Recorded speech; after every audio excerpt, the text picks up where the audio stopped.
Hello and welcome to my presentation related to chronic illness. So the Australian National Chronic Disease Strategy was developed as a means of approaching and developing chronic disease in a productive way and was also used as a prevention tool to care for the Australian population at risk of or currently living with a chronic health condition.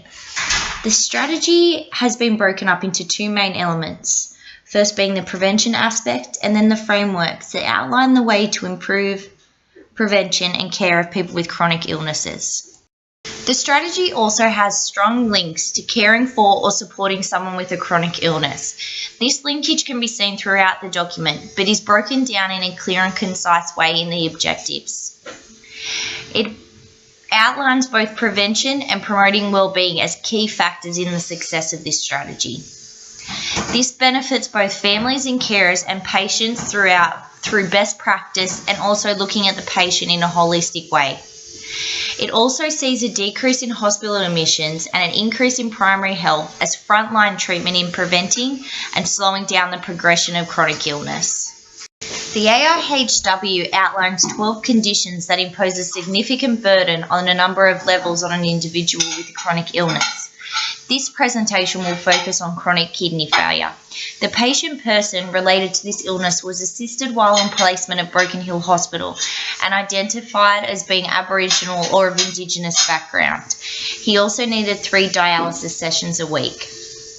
He was frail and in his late 40s and had been an active member of the community as well as a mediator in providing healthcare to Indigenous communities in the area.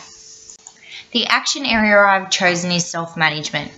In this area, there is a specific emphasis on being an active participant in the healthcare delivery process. This action area also has health promotion as its core feature, as well as other aspects such as risk reduction, informed decision-making, care planning, and medication management.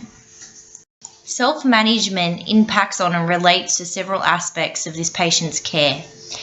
His understanding and knowledge of medical interventions was essential for him as he felt that it gave him control over his illness, rather than just being another person with kidney disease. The care delivered was done through many services and the patient always felt that his needs and concerns were always managed effectively. The experience and knowledge this patient had of his illness showed to me the importance and significance of self-management when providing care. The recommendations for future practice are seeking support when needed from Indigenous partnerships, members of the multidisciplinary team and specialists in CKD, as well as looking at ways to control and reduce signs and symptoms of the illness and gaining rapport so patients can voice their concerns about treatment options. Thank you for listening to my presentation on chronic illness.